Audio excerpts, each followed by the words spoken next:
আসসালামু আলাইকুম বন্ধুরা, সবাই কেমন আছেন? আপনাদেরকে আজকে দেখাবো মায়ের হাতে মাখানো নদীর টাটকা ছোট মাছ বা কাচকি মাছের চচ্চড়ি। রান্না হবে মাটির চুলায়।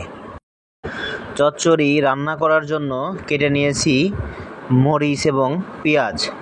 চচ্চড়িতে পেঁয়াজের পরিমাণটা একটু বেশি দিতে হয়, তাহলে খেতে অনেক টেস্ট হয়।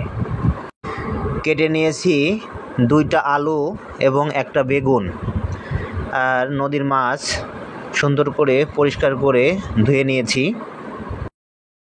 চচ্চড়ি মাখানোর জন্য পেঁয়াজ মরিচ কেটে রাখা আলু বেগুন নিয়ে নিয়েছি। এখন পরিমাণ মতো হলুদ গুঁড়া দিয়ে দেওয়া হয়েছে পরিমাণ মতো লবণ, কয়েকটি কাঁচা জিরা। এখন সুন্দর করে মাখিয়ে নিতে হবে। আর তরকারিটা মাখাবে আমার মা।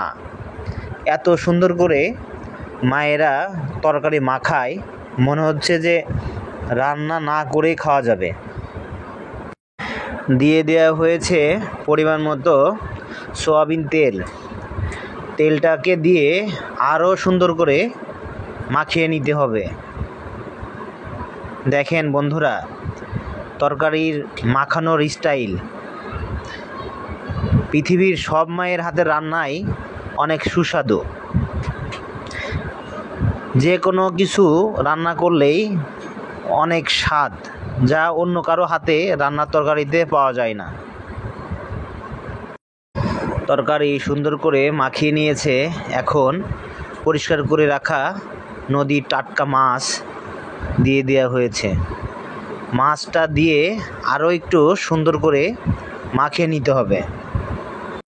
বন্ধুরা, যারা আমার চ্যানেলটি এখনও সাবস্ক্রাইব করেন নাই, প্লিজ চ্যানেলটি সাবস্ক্রাইব করে আমাদের পাশে থাকবেন।